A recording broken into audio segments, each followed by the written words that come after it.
Olá, meu nome é Júlio e eu vou começar agora uma série de vídeos sobre tecnologia. Trabalho há mais de 30 anos nessa área, tanto atuando como mão na massa, técnico, desenvolvedor e coisas do tipo, quanto como gestor de projetos e gestor de pessoas e etc. Essa vai ser uma série de vídeos um pouco mais voltada para o público técnico, robista e pessoas que estão querendo melhorar a infraestrutura de tecnologia que tem dentro das próprias casas, ou também para pessoas que estão em ambientes corporativos, pequenos, médios e grandes, e querem montar ambientes para rodar algumas coisas e até algumas experiências, que precisa de uma infraestrutura sólida. Muitas vezes não está usando a tecnologia mais atual, está deixando essa empresa defasada em alguns pontos. Poxa, às vezes não é o foco de negócio da empresa. No caso aqui eu vou falar sobre Proxmox. O que é um Proxmox, tá? Proxmox é uma ferramenta de virtualização. O que significa isso? Significa que ele usa um hardware físico único para rodar vários hardwares dentro dele virtualmente. Basicamente, você consegue fazer várias instalações de Windows, Linux e o que quer que seja para rodar firewalls, servidor de arquivos, servidor para aplicações de forma isolada. Então, em vez de você colocar tudo amontoado num sistema operacional só, você faz em várias máquinas. Isso tem uma série de vantagens, né? Você consegue fazer backup nas máquinas, você consegue ter mais resiliência no seu processo todo. O Proxmox, ele começou obviamente com uma ferramenta de virtualização. Ele roda um sistema operacional Linux, então aqui é Linux, Debian, tá? Para quem conhece de Linux, é uma distribuição de Linux, ou seja, um empacotamento de Linux que é bem conhecido. E ele utiliza para fazer essa camada de virtualização uma dupla que é o QEMU KVM. O que é isso? O QEMU é uma ferramenta de virtualização que roda no nível software, no nível de sistema operacional. O KVM significa Kernel Based Virtual Machine, virtualização no nível do hardware. Esses dois juntos, eles conseguem te dar tanto acesso ao hardware, porque o KVM te dá isso, né? Quanto acesso a uma facilidade via software, porque o QEMU dá isso. E o Proxmox, usando Linux e Debian, ele te permite ainda, sendo uma distribuição ajustada, né? Ele é uma distribuição ajustada do Debian, vamos chamar assim. E ele, com isso, ele consegue te dar uma interface já pronta, para você não precisar instalar praticamente nada para começar a fazer uma virtualização. Você precisa instalar o Proxmox e fazer algumas configurações muito básicas, mas ele já vem pronto com toda a estrutura para você colocar softwares e etc. dentro dele. Instalou, começa a usar. Além de virtualização, o que você pode fazer no ambiente Proxmox? Ele, e aí vou voltar ao tema do corporativo, ele também tem uma versão, ele é free, mas ele tem uma versão paga, entre aspas, uma versão subscription, em que você paga uma assinatura para ter um suporte, tipo o modelo do Red Hat ou coisas assim, né? O Ubuntu também tem isso, mas ele para quem está preocupado com suporte, precisa disso para um ambiente corporativo, o Proxmox é o mesmo serviço, tá? É só tem um pacote que você paga para ter um suporte e umas atualizações especiais. Então você pode ter isso no ambiente corporativo. Obviamente não vou fazer isso aqui no meu ambiente, porque é um ambiente de teste, home lab, etc. Mas o que eu vou fazer aqui é uma instalação no nível corporativo. O Proxmox, ele te permite uma criação de cluster, que é super importante para você ter redundância. Então ele vai criar uma estrutura onde eu tenho um servidor aqui, um outro servidor aqui, um outro servidor aqui, e eles funcionam como se fossem um ambiente só. Você vê, obviamente, cada um deles independentemente, os recursos de cada um deles, mas ele cria uma entidade superior, e isso é tudo nativo, tá? Sem precisar ficar configurando muita loucura, linhas de comandos absurdas. Você pode fazer tudo por interface gráfica, até nesse ponto aqui que eu estou desenhando, tudo via interface gráfica sem dor de cabeça, tá? Ele tem uma interface web, tá? Aqui ele já cria um ente chamado Data Center, que é quem agrega tudo, né? E nesse entorno de data center, ele te permite criar storage, por exemplo, que para quem já conhece um pouco sabe que é super importante. Então você pode colocar tanto um storage pendurado numa máquina e compartilhado via rede, quanto você pode criar storage distribuídos. E aí não tem um melhor e um pior, tá? Tem funções diferentes. Se você quer fazer um sistema de um file server, por exemplo, você pendurar um storage numa máquina e criar um file server, tá tudo ok. Se você quer utilizar esse storage para disco das máquinas virtuais que estão rodando aqui dentro, para que haja alta disponibilidade entre as máquinas, aí a forma de criar esse storage e o mecanismo de você criar esse storage tem que prever que a informação está sendo replicada, para caso, por exemplo, essa máquina sai do ar, se a informação sobre as máquinas virtuais que está aqui dentro estiverem só aqui, né, nesse disco, você perdeu as máquinas virtuais também.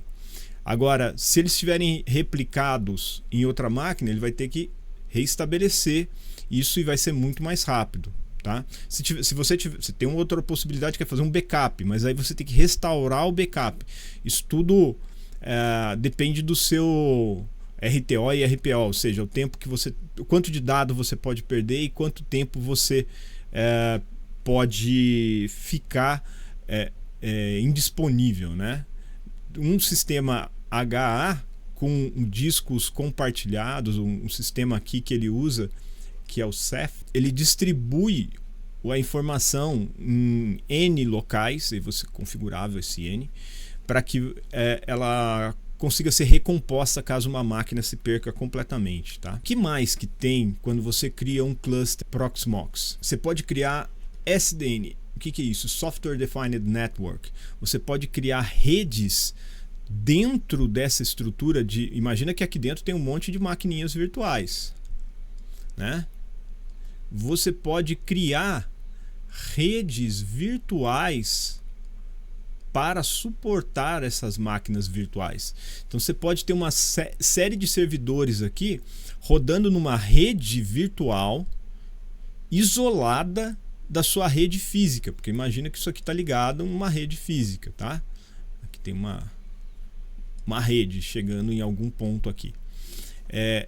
Você pode criar uma rede virtual e colocar um conjunto de servidores fora da sua rede física. Então imagina para criar um ambiente de teste, novamente pensando num ambiente até corporativo, você pode criar esse cluster, criar uma rede virtual aqui totalmente isolada e entregar para um grupo que está fazendo o desenvolvimento de uma aplicação, que é uma aplicação que poderia conflitar com outras dentro da sua infraestrutura, ou mesmo é uma empresa terceira que está fazendo isso, você não quer que eles tenham acesso aos demais servidores da sua rede, você pode isolar essa rede para que eles não enxerguem o que está do outro lado, o que está fora dessa estrutura. Então isso aqui é muito legal, é tudo feito também diretamente pelo Proxmox, não precisa instalar nada. Obviamente você vai precisar configurar, porque você vai precisar configurar range de peso, essas coisas, mas é também muito direto ao ponto, muito fácil de mexer, né? Tem toda uma parte de segurança também que você pode configurar, mas esses são os principais pontos que você tem num Proxmox. O Proxmox ele tem uma coisa importante, que ele roda desde máquina virtual, mas ele também roda containers diretamente. Não é exatamente o modelo de container de um Docker, por exemplo, mas ele roda qual a vantagem de você rodar containerizado? Que ele fica uma coisa muito mais leve do que a máquina virtual. A máquina virtual, o sistema operacional está inteirão dentro dela, né? Que é o sistema operacional instalado normalmente, Next Finish tradicional. Um container já não, ele já aproveita a parte do que está embaixo dele, né? Do host.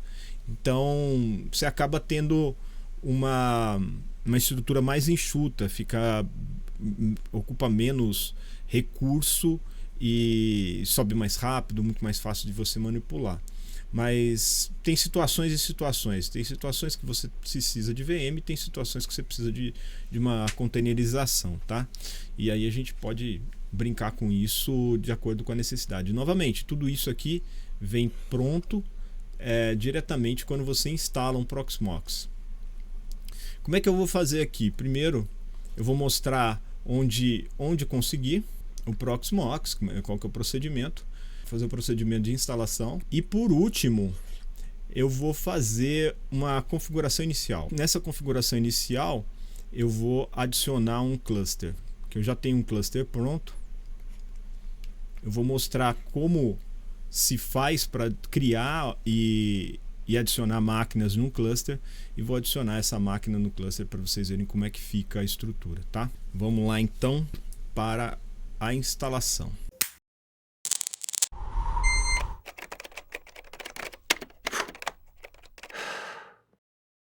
Para baixar o Proxmox, muito simples. Proxmox Downloads. Tá aqui do meu aqui, ó. Você pode digitar proxmox.com, aí você vai cair na página principal do Proxmox. Clique em Download. O Proxmox tem 3 produtos, né? O primeiro deles é o VE, que é o Virtual Environment, que é onde a gente vai, que é efetivamente isso que eu estava comentando e que popularmente é conhecido como Proxmox, embora Proxmox tenha outros produtos. Então aqui é o que a gente vai instalar, é só clicar aqui e baixar. Eu já baixei, então não vou fazer isso de novo. O Proxmox Backup Server, só para a gente saber o que é, ele é um servidor de backup que você pode incorporar no seu cluster. Consegue salvar para um ponto fora da sua estrutura, fora das máquinas físicas, para caso você tenha uma pane de hardware numa das máquinas físicas, você tem como ter um histórico das suas máquinas virtuais. Isso também funciona bem para compliance, tá? Porque uma coisa é você ter alta disponibilidade, que é você tá com o seu sistema ativo e disponível, beleza? Mas se você tem, por exemplo, compliance de que você pode ser auditado pelo que aconteceu na sua empresa 5 meses atrás, 1 ano atrás, 2 anos atrás, você precisa manter uma cópia dessa máquina virtual. É o jeito mais fácil de você recompor um ambiente que você tinha na sua empresa há um tempo atrás. Então, aí, provavelmente, se você está num ambiente corporativo que tem esse nível de regulação, você vai fazer muito sentido para você usar depois um Proxmox Backup Server para fazer backup das suas máquinas virtuais dentro do ambiente físico isolado. O Proxmox Mail Gateway é para fazer o trânsito de correio eletrônico.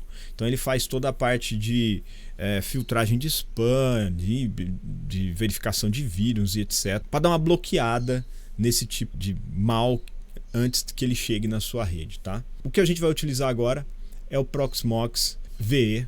Aqui no caso está a versão 8.2. Quando você for baixar talvez seja uma outra versão, né? Mas eles têm mantido compatibilidade e o upgrade dele pode ser feito, inclusive, se você manter ele sempre atualizado. É um upgrade tranquilo. Eu cheguei a fazer upgrade da minha versão 7 para 8, rodou com tranquilidade e fluidez. Obviamente, quando você tem uma versão maior assim, mudando, você tem que tomar um certo cuidado, mas não caiu nada, tudo tranquilo, rodou redondo. Então aqui é baixar. Aí, a partir daqui, o caminho é simples. É só pegar uma ferramenta de criação de disco de boot. Eu uso aqui no Windows o Rufus, tá? E aí eu aconselho, se você for usar o Rufus, baixe o Rufus da página do Rufus. Eu tentei usar o Rufus da Microsoft Store e não funcionou, tá? Aí eu baixei o Rufus do site deles mesmo e funcionou. Obviamente ele vai pedir qual device que você quer instalar. Eu coloquei aqui um pendrive USB. Você seleciona a sua ISO. Ele vai dar algumas mensagens aqui. Mas é assim, simples como isso. O próximo passo é dar um start aqui. Ele vai fazer alguns outros perguntas e você tem certeza, você vai perder todos os dados que estão nesse disco, etc. E aí você gera o disco de instalação. Vamos lá. Entra na BIOS para tocar.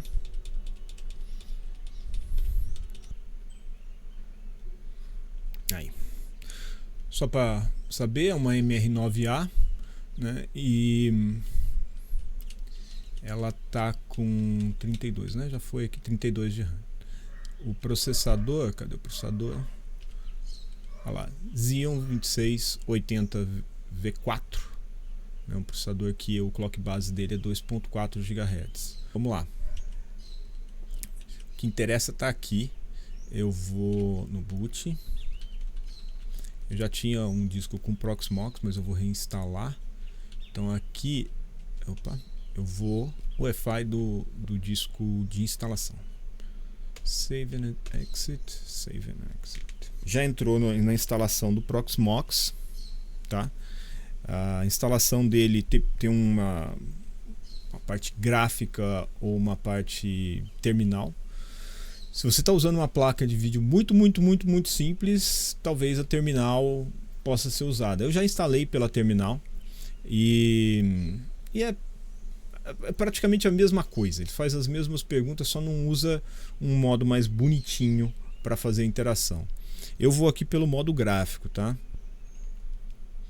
Eu estou com o teclado conectado diretamente no servidor.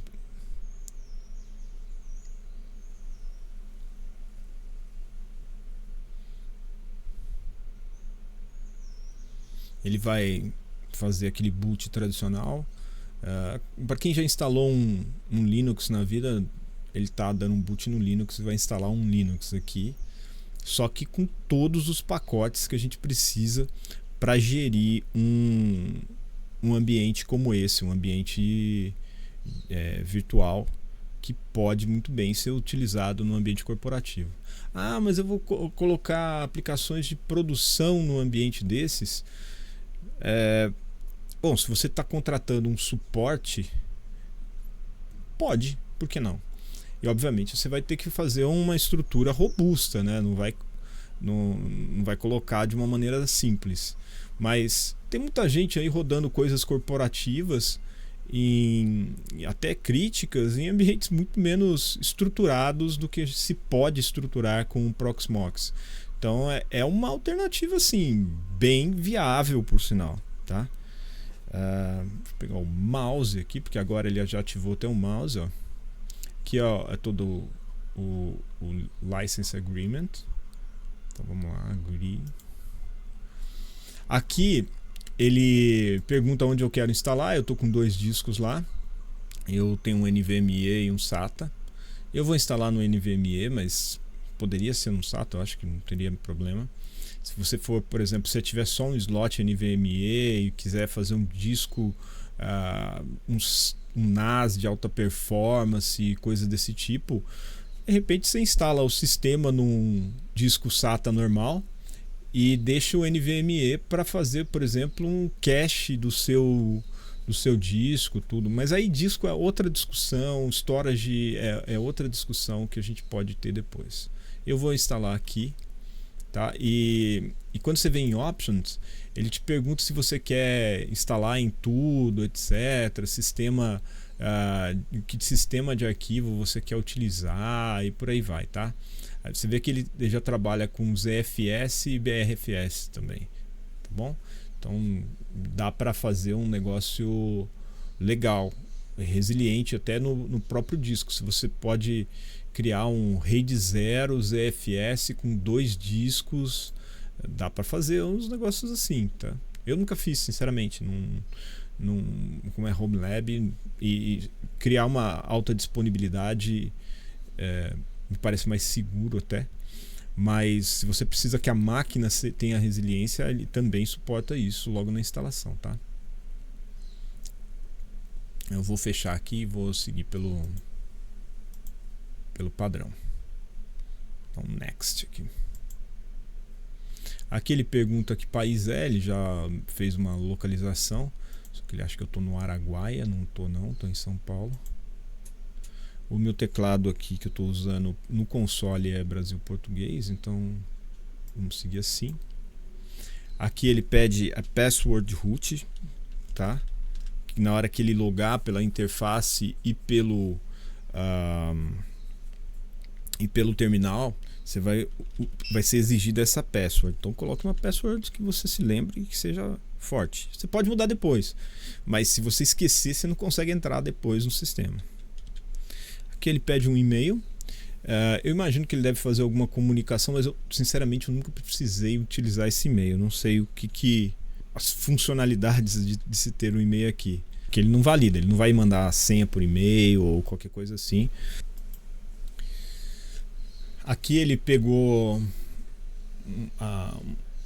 uma rede no DHCP, que eu coloquei um nome qualquer aqui. Já pegou a porta. Eu estou fazendo uma coisa aqui interessante. Eu tenho duas placas de rede no meu computador. Se eu clicar aqui, ele tem outra. Ó. Você pode estar com um que tem 10 placas de rede, sei lá. Interfaces de redes, né? E na instalação, pra você saber qual que a tática que eu uso é deixar uma só conectada. Se ele tiver conectado, se ele tiver um DHCP, ele já vai selecionar que está up. Então facilita a sua vida, né? Aqui eu vou chamar de PVE 5, porque eu vou conectar ele num cluster meu que tem isso. Ele já pegou até a minha máscara de rede aqui, já pegou tudo, eu só vou trocar e colocar um IP fixo nele, que é 035, para combinar com o 5 aqui da frente.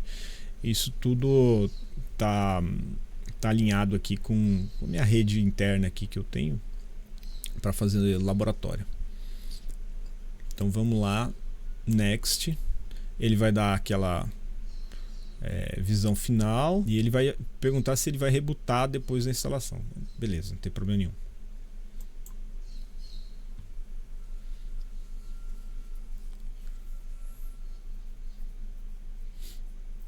Aí a instalação dele eu poderia adiantar essa parte do vídeo, mas eu não vou fazer isso porque ela é muito rápida. É muito rápida mesmo.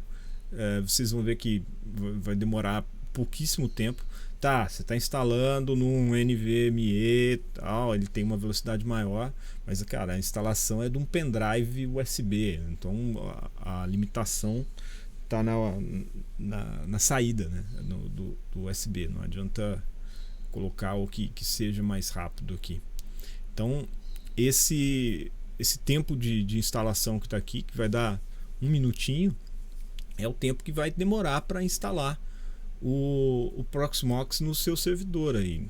Menos que você tenha um disco muito lento, uma estrutura muito antiga e tá, não sei, mas eu também não estou usando nada muito moderno. Isso o processador de 2014, é um processador com com 10 anos de estrada aí, né? Então é um processador que já está ultrapassado. Não estou com um servidor de última geração nem nada desse tipo. Se fosse um hardware corporativo, provavelmente já estaria descomissionado, já estaria sem suporte, porque normalmente o suporte de ambientes corporativos 3 anos, aí você estende por mais 1 ou 2, então teria, sei lá, 5 anos.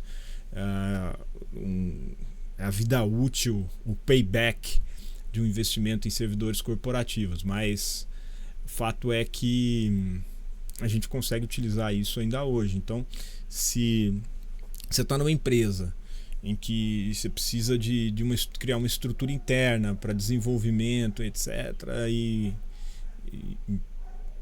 Ou para, sei lá, ter uma infraestrutura adicional que se queira colocar. E eu vou explorar um pouquinho o que dá para colocar em cima disso. Eu criei, por exemplo, um cluster Kubernetes, né, em cima do Proxmox. Então você pode criar aqui todo um cluster Proxmox que vai gerenciar a tua infraestrutura, cria um cluster Kubernetes e bota o seu time para desenvolver em cima disso. Mas aí eu vou desenvolver para a nuvem. Cara, se você desenvolveu dentro de um cluster Kubernetes, você colocar isso para rodar em nuvem é tranquilo. É container, pegar de um lado, pôr no outro. E dá até para fazer uma coisa muito legal. Dá para criar um cluster híbrido, dá para criar um cluster conectado num cluster, num provedor de cloud qualquer, seja Google, seja AWS, Azure, Microsoft Azure. Você pode conectar o seu cluster, criar um clusterzinho Proxmox para desenvolvimento, roda uma estrutura Kubernetes e cria uma estrutura CI/CD para jogar isso para a nuvem automaticamente depois da aprovação. Veja que ele terminou a instalação e como eu tiquei lá para ele rebootar, ele já rebootou. Já está dando um reboot aqui. Ele vai entrar e vai me dar um terminal seco, né? Me dá vai entrar num terminal. Ele não vai instanciar a interface gráfica na porta na porta de vídeo, na saída de vídeo, né? Tô dando um reboot normal. Até aí é hardware. E aqui ele já entrou no Proxmox. Para quem conhece, isso aqui é o Grub do Linux, né? E ele está instalando aqui tá terminando de rebootar o Proxmox. Eu nem precisei tirar disco de boot nem nada, tá tudo lá. Ele já entrou. Veja que é um terminal seco aqui. E ele coloca aqui o meu IP e porta, tudo HTTPS, para que eu coloque o login. Agora, o seu teclado e seu mouse de instalação ficam de lado. E agora a gente parte aqui. Vou voltar para minha tela de acompanhamento aqui. E agora a gente coloca aquele endereço que ele colocou. Sua senha não vai ficar transitando na rede de forma limpa. Obviamente, 35. E ele roda na porta 8006, tá? Então vamos lá. Esse certificado não é válido, ele colocou que não é seguro e vai me bloquear. Então, cuidado para não parar aqui e falar que deu errado, porque é muito simples, é só vir aqui. Todo browser tem isso. Você vai na parte de avançado ou coisa parecida e fala: eu quero continuar assim mesmo. Afinal de contas, a gente acabou de instalar isso, não tem por que ter medo. Aqui o usuário é root e a senha é aquela que foi pedida durante a instalação.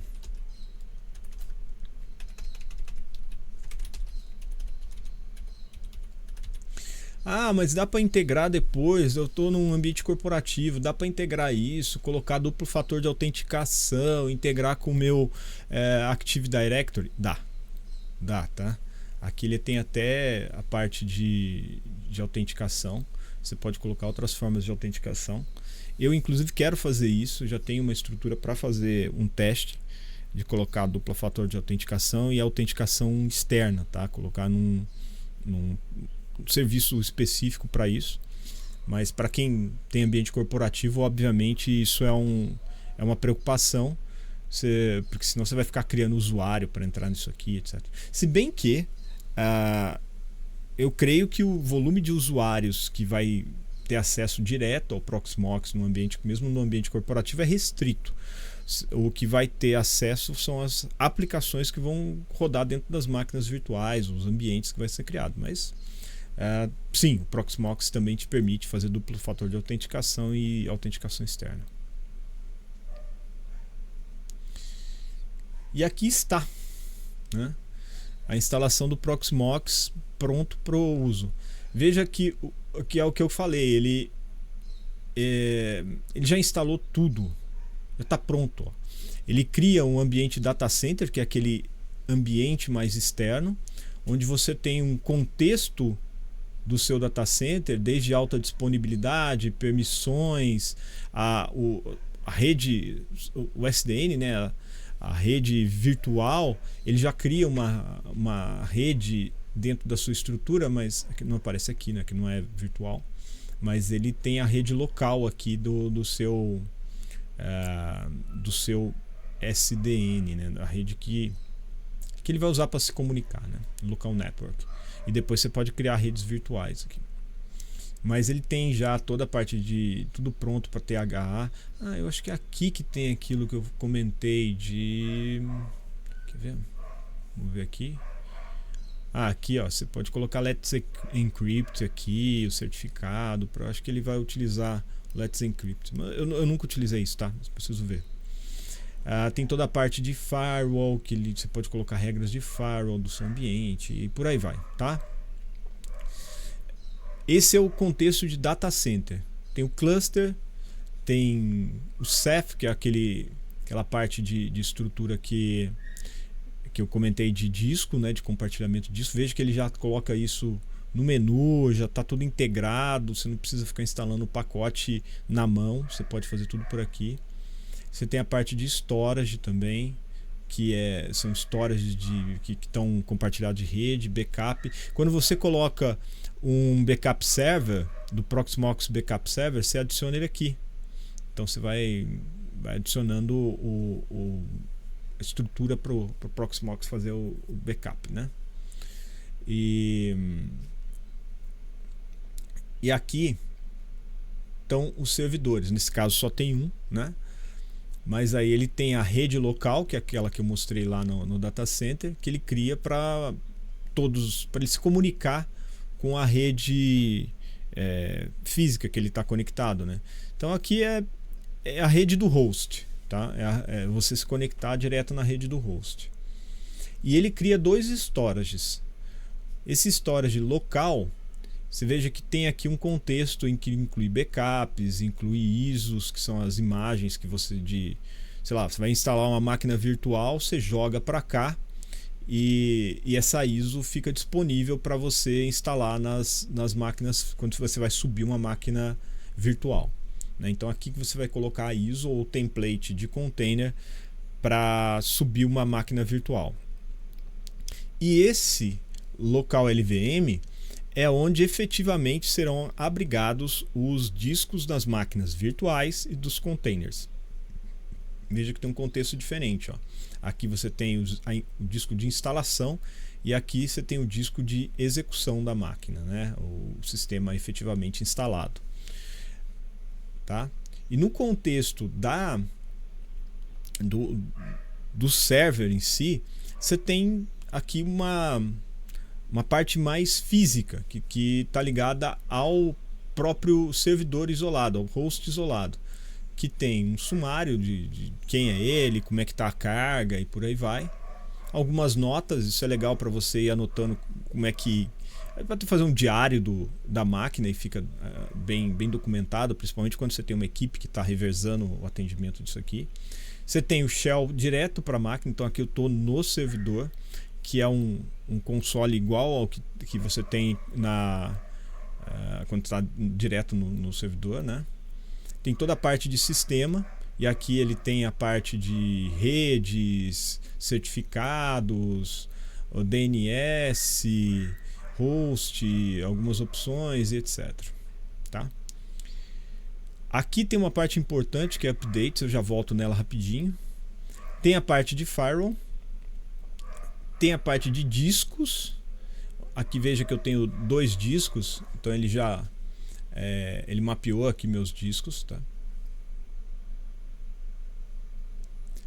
Tem a parte do Ceph, porque o Ceph, quando você olha pelo data center, você está olhando ele rodando.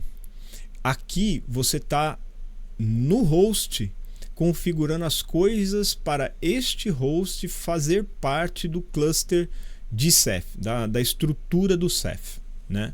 Então daí você tem toda a parte de configuração, mas você pode criar um monitor, os discos efetivos, né? Atribuir discos para o ambiente Ceph, você pode criar os compartilhamentos, os pools, etc. Tá? Isso aqui é um assunto para 1 ou 2 vídeos para criar a estrutura do Ceph. E obviamente você pode instalar o Ceph aqui. Eu não vou fazer isso, vou mostrar por quê. Eu falei que ia voltar. Aqui tem a parte de subscrição, né? Você tem aqui a parte de updates, que é uma primeira coisa que tem que ajustar no Proxmox é aqui, né? O primeiro pós-install. Por quê? Porque tem os repositórios. Veja que aqui tem 2 repositórios para enterpriseproxmox.com e um para o Ceph, veja que ele usa a versão Quincy aqui, e um para o PVE, tá? Que é a parte de instalação do Proxmox Virtual Environment. O que a gente tem que fazer?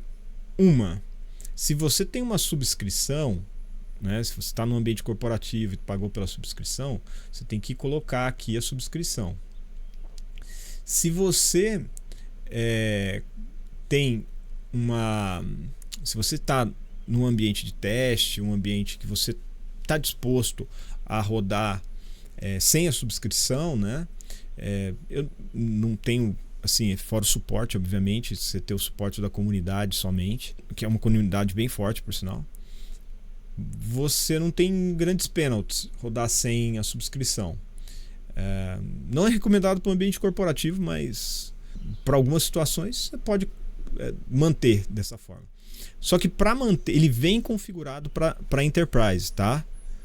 Então, para você passar a utilizar o Proxmox no ambiente sem a subscription, a primeira coisa que você vai ter que fazer é vir aqui e desabilitar esses 2 repositórios, porque esses 2 repositórios exigem a subscrição para você baixar e atualizar coisas.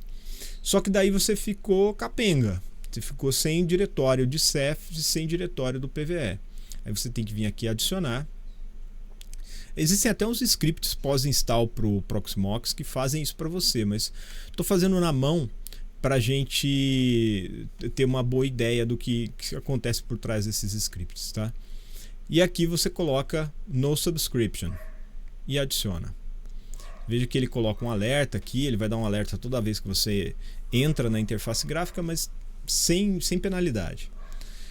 E aí depois tem que instalar o Ceph também, né? O repositório do Ceph. No Ceph, eu até estava dando uma olhada aqui, qual é a versão atual do Ceph.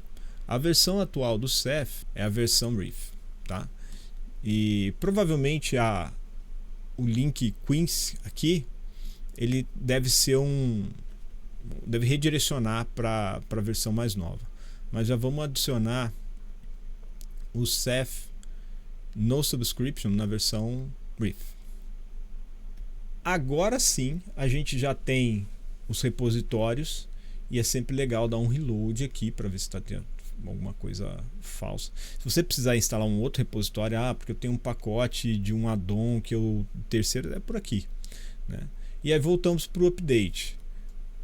O segundo ponto importante depois da instalação, depois que você ajustou os repositórios, é ver se tem alguma coisa. Aí ele vai dar um alerta que eu estou fazendo com o no subscription e ele vai rodar um apt-get update aqui, vai atualizar meu sistema de pacotes, né?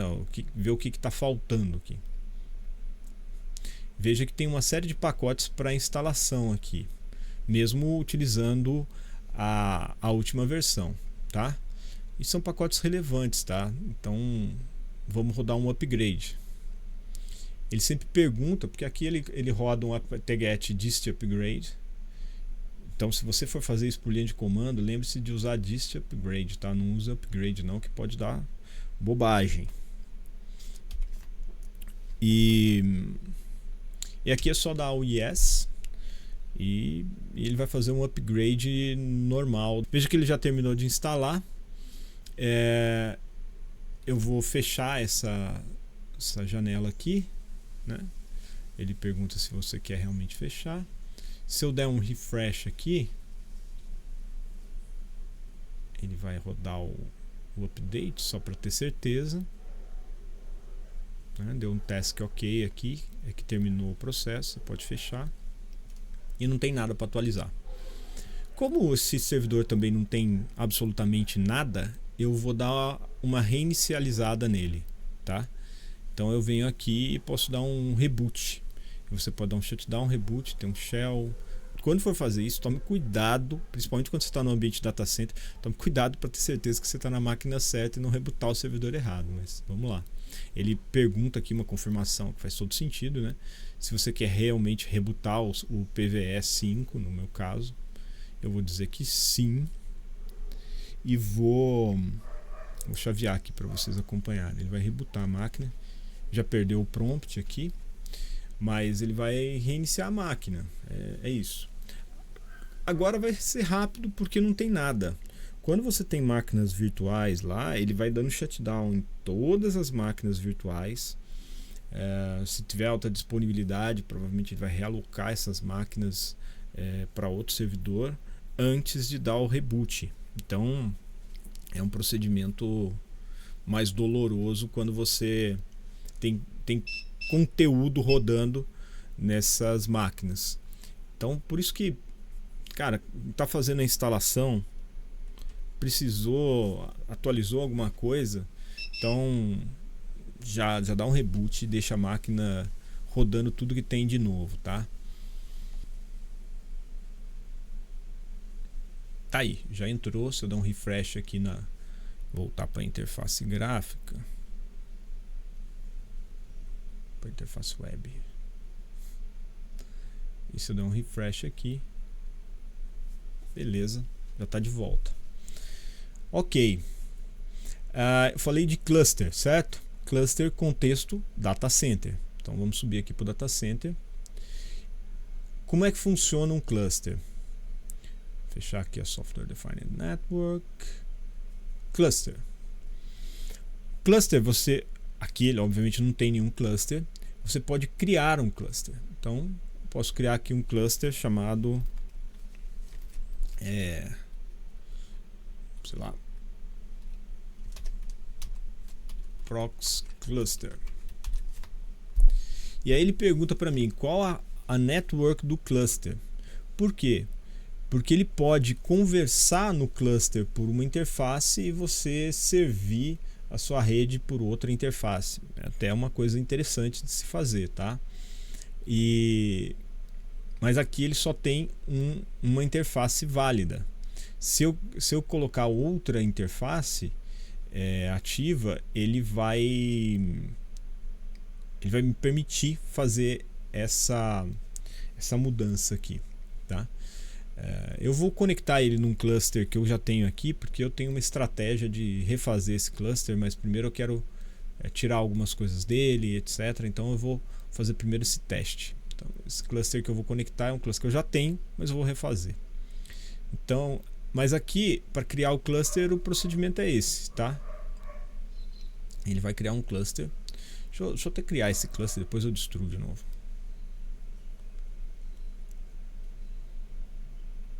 Create cluster. Veja que é super rápido. Task ok. Pronto. Cluster criado. E aí como é que faz para criar, para acessar? Veja que ele já colocou aqui o meu node no cluster. Obviamente não aparece mais ninguém porque esse cluster eu acabei de criar. Então, se você tem uma outra máquina e vai conectar nesse cluster, você tem que dar aqui, ó, o join information. Ele vai me dizer qual o IP address, o fingerprint, etc. Eu copio essa informação, que é esse join information, e quando eu vou num outro cluster, ele vai perguntar. Quando eu vou numa máquina que não está em nenhum cluster, melhor dizendo, mas que tem que obviamente estar na mesma rede, eu falo que eu quero entrar num cluster e ele me dá a informação, ele vai me pedir esse código de join e aí ele vem aqui e conecta nessa máquina. Eu vou destruir esse cluster aqui. Eu vou agora colocar esse cara aqui no meu cluster já existente. E aí vou seguir com aquele caminho normal. Eu entro no meu cluster, tem um cluster aqui rodando em outra máquina. Vou pegar esse 33. Ele já estava logado, tá? Então aqui tem todas as máquinas que estão rodando aqui, o sumário de como tá. Aqui ele vai dando, ó, eu tenho 3 máquinas no cluster online, etc. E aqui eu tenho o cluster. E aí eu vou pegar a join information, tá? Vou pegar isso aqui, tal, ok, não dá para ler tudo. E vou aqui no meu cluster e vou entrar no join cluster. Porque aqui, lembre-se que eu tinha criado, aí quando como já existia, não tinha como dar join, porque ele já estava num cluster. Agora essa máquina está isolada, eu vou dar um join cluster, vou dar aqui um paste da informação de join, ele vai perguntar isso daqui, vai perguntar qual que é a senha de root lá da outra máquina, e eu posso juntar aqui essa máquina no cluster. Ele está mandando request, etc. Na outra máquina, ó, já apareceu aqui, ó. Veja que toda aquela administração do cluster já veio para cá. Já não administro mais de maneira isolada, né? Tanto é que aqui ele deve trocar a própria interface aqui do... Ó, ele já trocou até o certificado aqui. Eu posso conectar nessa máquina, só que daí ele já vai vir como cluster. Ah, beleza. Ele dá a mensagem no subscription e já me mostrou aqui a máquina como parte do meu cluster. Ó. Aqui eu tenho várias virtual networks que ele está me dando como não existentes, né? Solução agora, que é basicamente vir aqui no SDN e mandar apply. Data Center SDN apply, que ele vai replicar para esse cluster, né? Aqui tá vendo aqui que tem várias mudanças pendentes, tal. Ele vai replicar ao longo do cluster todas as virtual networks que eu tenho. Isso aí eram vários testes que eu estava fazendo, mas ele já aplicou tudo. Então, quando você coloca uma máquina no cluster e você tem várias redes virtuais definidas, você precisa vir aqui nas redes virtuais e aplicar as mudanças de rede virtual. É legal dar o feedback aí se tá legal esse vídeo, e o que ficou ruim, o que pode melhorar. Não tem problema aí. Escrevam aí o que vocês acharam, o que vocês querem ver mais dentro do Proxmox, etc. Tá? Valeu, vou ficando por aqui e até a próxima.